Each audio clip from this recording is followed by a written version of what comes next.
Homeschooled Olive is tired of being seen as fragile just because she has osteogenesis imperfecta, otherwise known as brittle bone disease.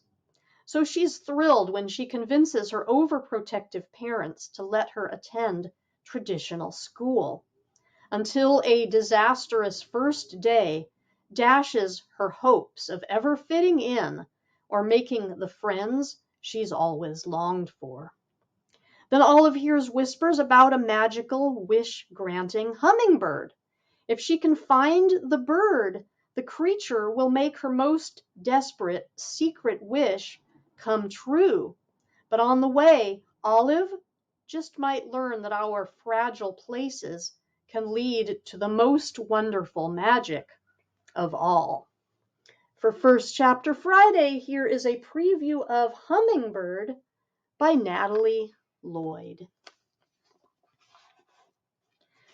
The first thing I remember about that fateful morning is Uncle Dash swerving my family's van into the parking lot of New River Church.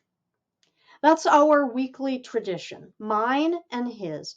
We get breakfast together, then ride to church and catch up on life. The tires screeched when Dash parked.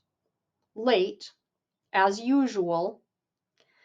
Dolly Parton was howling about Jolene on the cassette player while I sang harmony. Dolly Parton is my favorite person I've never met. Well, my second favorite. My first favorite is my future BFF. Everything felt the Sunday same until Dash cut the engine and went still as a statue. "Oh, shoot," he said. His eyes went wide as quarters. "Oh, Lord, we got a problem, Olive." "What's up?" I asked, even though I had a theory as soon as I saw his pale face. "Listen to me," I said gently. "Breakfast tacos from Big John's are a bad idea before church. I tell you every week." "It ain't the tacos," Uncle Dash said. His mouth barely moved around the words. He stared out into the crowded parking lot, steering wheel clutched in his tattooed fingers. I looked straight ahead, too, but it looked the same as always to me, just a gravel gray lot with an old stone church rising up ahead of us. Blackbirds perched shoulder to shoulder in a long, inky line along the rooftop. Fluffy maples stood guard all around the lot. The trees were leafy green again, blooms bursting out of twisty limbs. April had barely started, but summer was already close enough to send love notes across the mountain with its warm winds and scatters of wildflowers.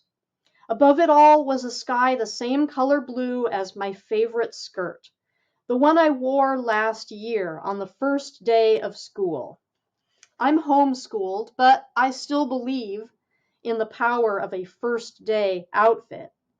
That's back when everything was normal, back before I knew Hatch Malone existed, aka the good old days, but I'm getting ahead of myself.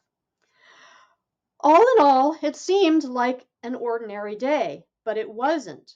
Beginnings are sneaky like this. "I got the flutters, Olive," Uncle Dash said.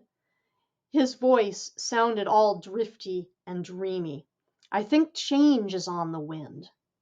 He'd barely spoken that last word when Luther Fry hobbled past the car wearing his best white shirt and overalls. Luther's pet ferret, Gustav, sat perched on his shoulder, tail fluffed around Luther's neck like a fine scarf. That's nothing new or change-worthy. Gustav and Luther go everywhere together.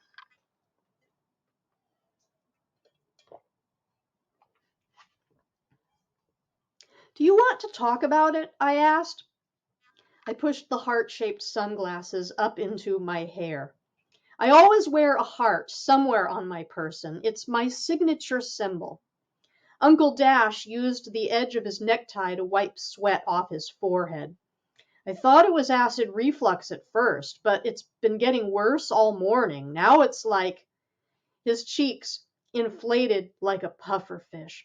Like my heart's too full. Something's up today. I'm plumb sick over it. I don't even know if we should go inside. Be honest with me, Uncle Dash. I tried to make my voice as gentle as my mama's. Are you nervous because we're going to church? Partly, he admitted. You know I only go to church because the goad wants me there. To be clear, he said the goad, not God. Uncle Dash doesn't think God cares if he goes to church or not, but my grandpa, Merlin Goad, the most famous birder in the state of Tennessee, is a different story. Back when I was a baby, Dash left town and entered a season my family refers to as the prodigal years. He came home tattooed, broke, and broken-hearted. Also, he lost his RV in a poker game, so he had nowhere to live. Grandpa gave him his old room right back on one condition, that he go to church. It'd help him ease back into the community, Grandpa said. Plus, it'd help Uncle Dash find some peace. Dash agreed to go even though he says church isn't a peaceful place for him. We all see church very differently in my family.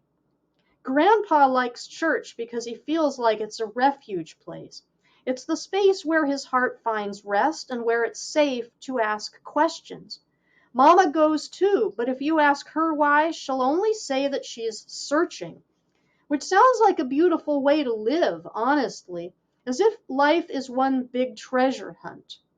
Mama's new husband, Coach Malone, goes with her because he loves her and because he leads the choir. As for my dad, Jupiter, his only holy place is the great outdoors. He hikes on trails on Sundays. He says he doesn't like stained glass between him and the sky. And as for me, I attend church for 3 primary reasons. Number 1, because I'm 11 and I don't have much of a choice. Number 2, because there's not much else to do in Wildwood, Tennessee. And most of all, because I've been asking God for the deepest dream and desire of my heart for months now. And if God's going to answer my prayer anywhere, I figure it's here in His holy house. My prayer and wish and wildest hope is this: I want to attend Macklemore Middle School. This dream may not make sense to you, but to be a student there is the deepest desire of my weary soul. Mama says I'm being very dramatic, but I know my heart better than anybody does. My heart aches to be a Macklemore penguin. And this has been a preview of Hummingbird.